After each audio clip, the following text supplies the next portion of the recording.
మన ప్రభువును రక్షకుడైన యేసుక్రీస్తు పరిశుద్ధ నామములో మరి యొక్క దినంన ఉదయకాల సమయంలో దేవుడు తన కృపలో మనల్ని భద్రపరుస్తూ ఆయనను ఆరాధించుటకు ఇచ్చిన కృపను బట్టి దేవునికి వందనాలు సమర్పిస్తూ ఇటు ప్రార్థనకు చేసిన సంఘమంతటికి మన ప్రభువును రక్షకుడైన యేసుక్రీస్తు పరిశుద్ధ నామములో మీ అందరికీ నిండు శుభములు తెలియజేస్తూ ప్రభు మిమ్మల్ని దీవించునుగాక. ఆమేన్. యెషయా గ్రంథము 18వ అధ్యాయమును మనము ధ్యానిస్తూ ఉండగా ఈ 18వ అధ్యాయానికి ఒక మాట మనం పెట్టగలిగితే కనుక ఆదరణ కలిగించు మాటలు ఈ 18వ అధ్యాయంలో మనం చూస్తాం.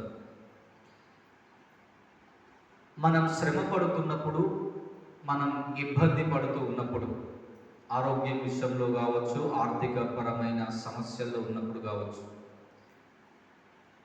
మనకు చాలా చింతలు, చాలా బాధలు కలుగుతూ ఉంటాయి. శ్రమ దినమున మీరు కృంగిన ఎడల చేతకాని వారు అవుదురు అని ఉంటుంది సామెతల గ్రంథంలో. మరి శ్రమ దినమున కృంగిపోతే, చేతకాని వారమైతే మరి బలపడడం ఎలా? శక్తిని పొందుకోవటం ఎట్లా?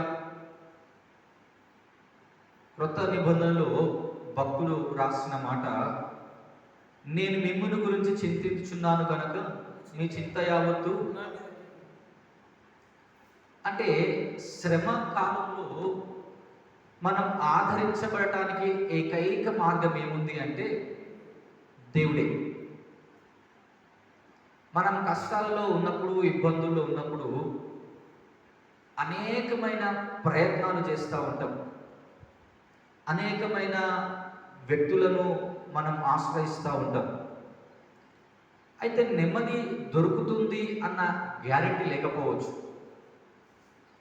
కానీ 18వ అధ్యాయంను మీరు చదివితే కనుక ఏ శత్రువుని చూసైతే మీరు భయపడుతూ ఉన్నారో, ఎవరిని చూసైతే మీరు దిగులు చెందుతూ విచారం కలిగి ఉన్నారో, దేవుడు సెలవిస్తా ఉన్నమాట, మీరు నా వైపుకు చూడగలిగితే కనుక నేను మిమ్మల్ని ఆదరిస్తాను. అందుకే 18వ అధ్యాయం ఏ విధంగా ప్రారంభమైంది అంటే ఆందోళనతోని ప్రారంభమవుతుంది. 7వ వచనం ఆరాధనతోని ముగుస్తుంది. మొదటి వచనమేమో ఆందోళన, 7వ వచనమేమో ఆరాధనతోని ముగిసింది. అంటే ఆలోచించండి, ఆందోళన పడుతున్న జనాంగానికి దేవుడు ఆదరణ ఇస్తే ఆ ఆదరణ యొక్క రిజల్ట్ ఏంటో తెలుసా? ఆరాధన. అంతే కదా. మన కష్టాల్లో, ఇబ్బందుల్లో ఉన్నప్పుడు మనము ఆదరించబడితే, ఆ ఆదరించబడి మన శ్రమ నుంచి బయటికి వచ్చిన తర్వాత మన నుంచి కృతజ్ఞతగా రావాల్సింది ఏంటిదయ్యా అంటే ఆరాధన. అయితే మొదటి విషయం మనం చూద్దాం ఏంటిదంటే, ఈ ఆందోళనకి కారణం ఏంటిది? ఆ ఆందోళనలో ఎలాంటి పరిస్థితుల గుండా వారు సాగుతూ ఉన్నారు అని మీరు మొదటి వచనాన్ని చదివితే ఎవరి గురించి ఈ మాటలు రాయబడుతున్నాయో మనం ఆలోచిద్దాం. ఓహో, కూషు నదుల అవతల తటతట కొట్టుకొనుచున్న రెక్కలు గల దేశమా, అది సముద్ర మార్గముగా జలముల మీద జమ్ము పడవలలో రాయబారులను పంపుచున్నది. ఓ ప్రాంతం గురించి దేవుడు మాట్లాడుతూ ఉన్నాడు. ఐథియోపియా అనే ప్రాంతం అంతటిని గురించి దేవుడు మాట్లాడుతూ, వారి పరిస్థితి ఎలా ఉందయ్యా అంటే, ఒక పక్షి రెక్కలు కొట్టుకొని విలవిలలాడిపోతున్నట్టు మీరు భయపడతా ఉన్నారు, మీరు దిగులు పడతా ఉన్నారు. దిగులు విచారం ఎందుకయ్యా అంటే, అశ్షూరీయులు యుద్ధానికి సమీపిస్తూ ఉన్నారు. మేము బలహీనులం, మాకంత బలం లేదు, మేము ఎలా జయించగలము అని ఆందోళన చెందుతూ, భయపడుతూ వారు చేసిన పని ఏంటయ్యా అంటే, వేరే రాజ్యాలను ఆశ్రయించడానికి వీరు రాయబారులను పంపుతా ఉన్నారు. అంటే మాకు ఫలానా పరిస్థితి ఉంది, మాకు ఆ పరిస్థితుల్లో ఈ యుద్ధంలో మాకు సహాయం చేస్తారా, మీరు మాకు హెల్ప్ చేసి ఈ యుద్ధం నుంచి మమ్మల్ని విడిపించగలరా అని వేరే దేశాలను ఆశ్రయించటానికి ఈ కూషు అనే ప్రాంతం ప్రజలు, ఆ రాజులు వేరే రాజులను ఆశ్రయిస్తూ ఉన్నారు. అందుకే వీరు రాయబారులను పంపుతా ఉన్నారు, అయ్యా మాకు సహాయం చేయండి, మాది చిన్న రాజ్యం, మేము బలహీనులం అని. ఆ 2వ వచనం కంటిన్యూషన్లో ఇప్పుడు దేవుడు ఇంకో దూతను పంపిస్తా ఉన్నాడు. ఏమన్నా తెలుసా? ఇప్పుడు మీరు చూడండి, రాయబడ్డ మాట, వేగిరపడు దూతలారా, ఎత్తైన వారును నునుపైన చర్మం గలవారును జనమునొద్దకును దూరంలోనున్న భీకర జనమునొద్దకు పోడి, నదులు పార్చిన దేశం గలవారును దౌష్టికులై జనములను త్రొక్కుచుండు వారగు జనమునొద్దకు పోడి. ఎవరైతే భయపడుతూ ఆందోళన చెందుతున్నారో దేవుడు వారికి మెసేజ్ పాస్ చేస్తూ ఉన్నాడు.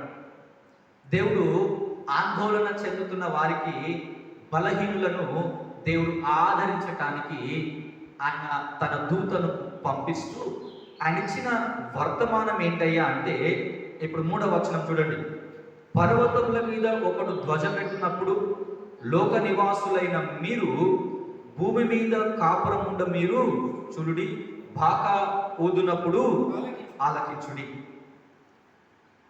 దేవుడిచ్చే ఆదరణ మాటలు ఏమిటి అంటే, మీరు ఆందోళన చెందుతున్న పరిస్థితుల్లో అటు ఇటు పరిగెత్తాల్సిన అవసరం లేదు. మీరు మనుషులను ఆశ్రయించాల్సిన అవసరం లేదు. మీరు తిరిగి మీ రాజ్యానికి బొండి మీరు పోయి మీరు దేవుని టైం కొరకు ఎదురు చూడండి. దేని కొరకు ఎదురు చూడాలి? ఇప్పుడు ఆయన బూర ఊదినప్పుడు ఆలకించుడి. దేవుడు ప్రతిదానికి సమయం పెట్టినడు. ఆ సమయం కొరకు మీరు ఎదురు చూడండి. మీరు ఏ ప్రయత్నాలు చేయకండి.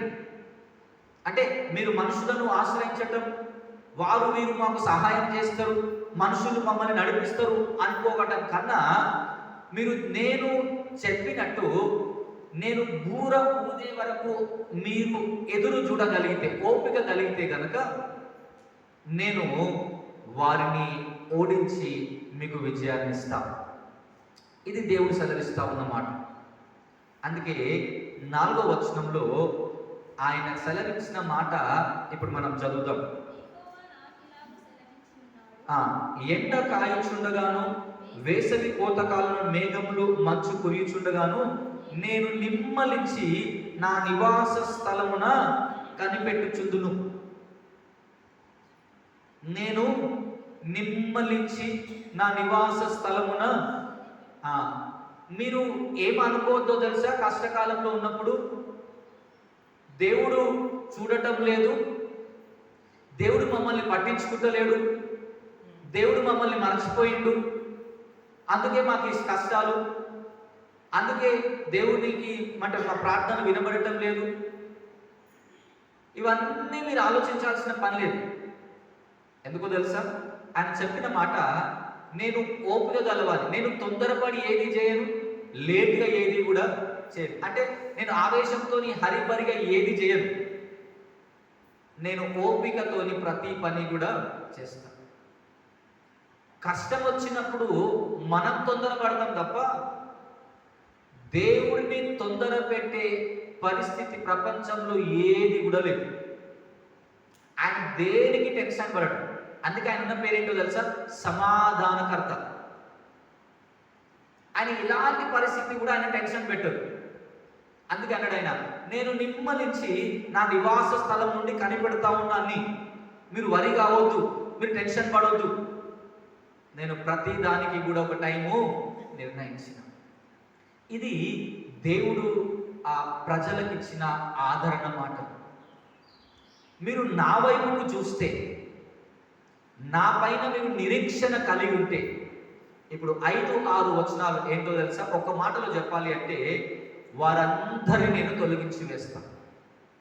ఏ రాజ్యం అయితే మీ మీదకి యుద్ధం వస్తుందని మీరు భయపడుతున్నారో, ఏ ప్రజలను చూసైతే మీరు బాధపడుతున్నారో, ఆ ప్రజలను నేను సంహరిస్తాను. అందుకే నేను బూర ఊదినప్పుడు మీరు ఆలకించండి. బూర అనేక సందర్భంలో ఊదుతారు. అది ప్రయోగించటాన్ని బట్టి అక్కడ పరిస్థితి అర్థమవుతా ఉంటుంది. విజయం వచ్చినప్పుడు, యుద్ధం ఆగిపోయినప్పుడు, యుద్ధం ప్రారంభానికి కూడా బూరనే వాడినారు. అయితే ఈ సందర్భంలో దేవుడు చలవిస్తున్న మాట, నేను యుద్ధాన్ని ప్రారంభిస్తా, మీరు కాదు. ఇప్పుడు ఆ యుద్ధాన్ని ప్రారంభించినప్పుడు నేను ఒక్క మాట చదువుతాను చూడండి. ఆయన పోట కత్తుల చేత ద్రాక్ష తీగలను నరికి వ్యాపించిన లతాంతులను కోసివేయును. ఆ 2 వచనంలో ఏం సెలవిచ్చింది అంటే, ఆ ప్రజలను ఓడించువాడను నేను, ఆ ప్రజలను తొలగించువాడను నేను. అందుకే ఇంతకుముందు కూడా అశ్షూరు గురించి మనం మాట్లాడినప్పుడు ఈ మాట చదివినాం. హిజ్కియా పరిపాలనలో 185,000 సైన్యం ఒకటే రోజు నాశనం అయిపోతుంది. ఆ కొద్ది కాలంలోనే అశ్షూరు రాజుని వాళ్ళ సొంత కుమారులను చంపేస్తారు. ఎవరో కాదు.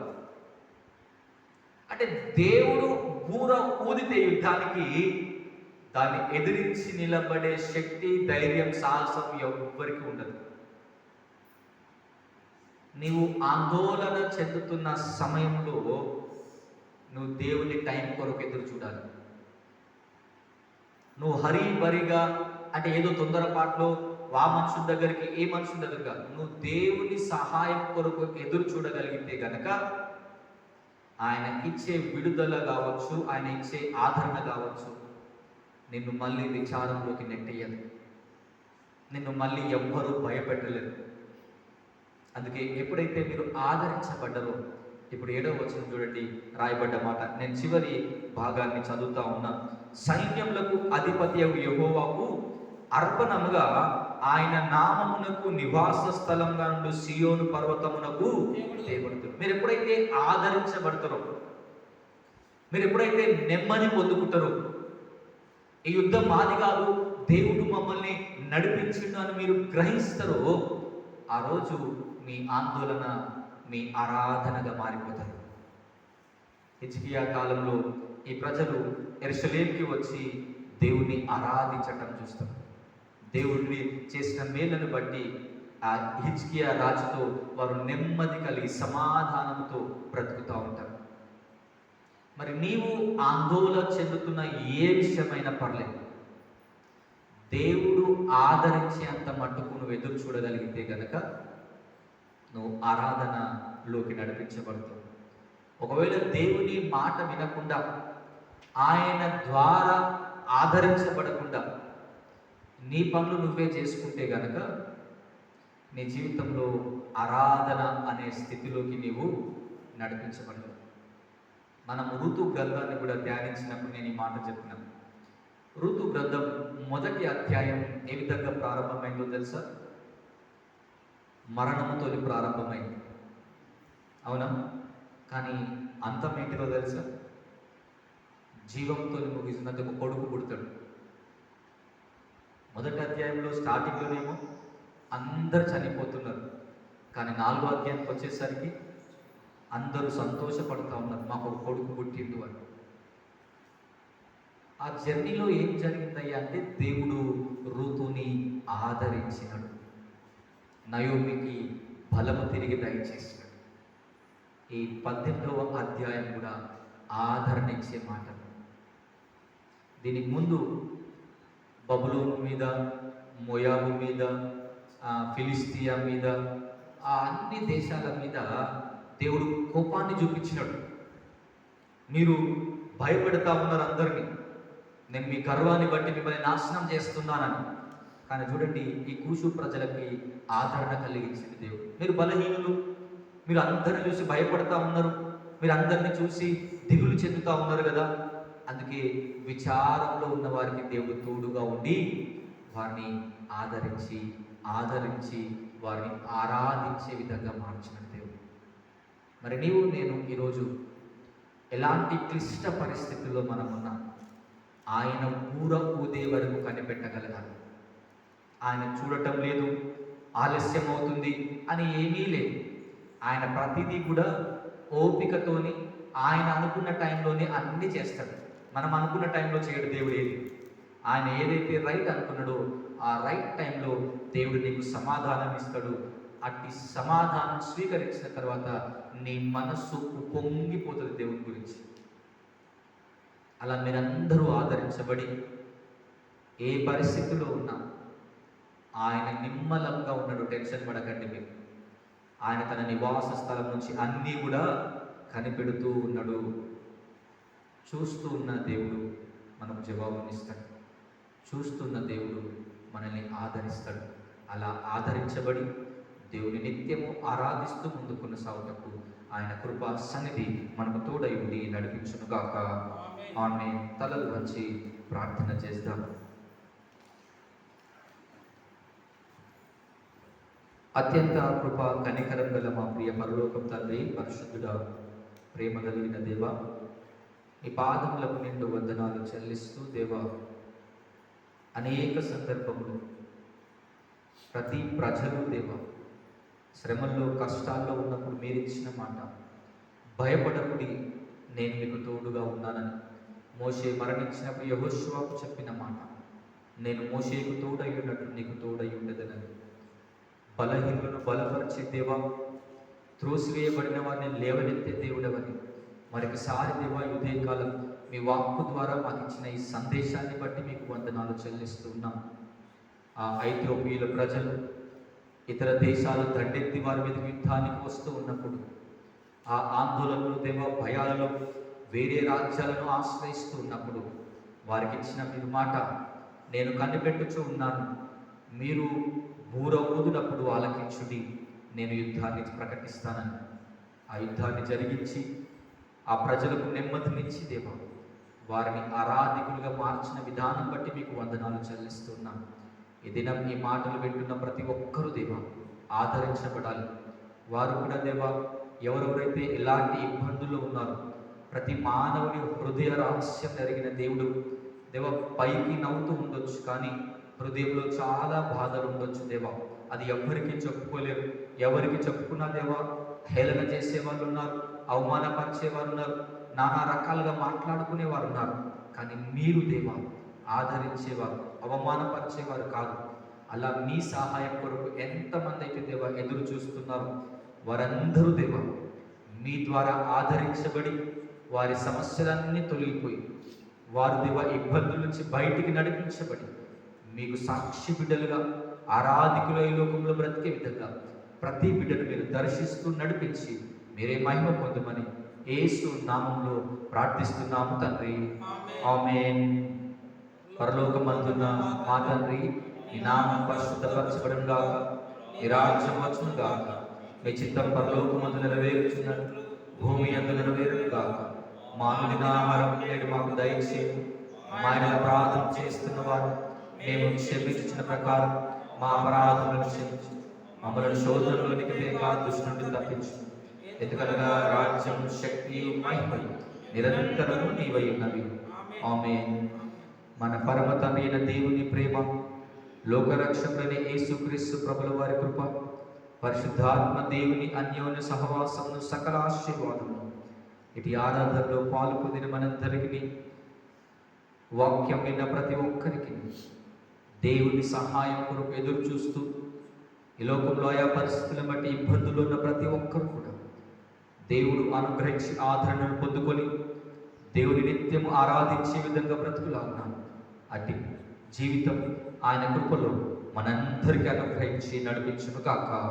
ఆమేన్.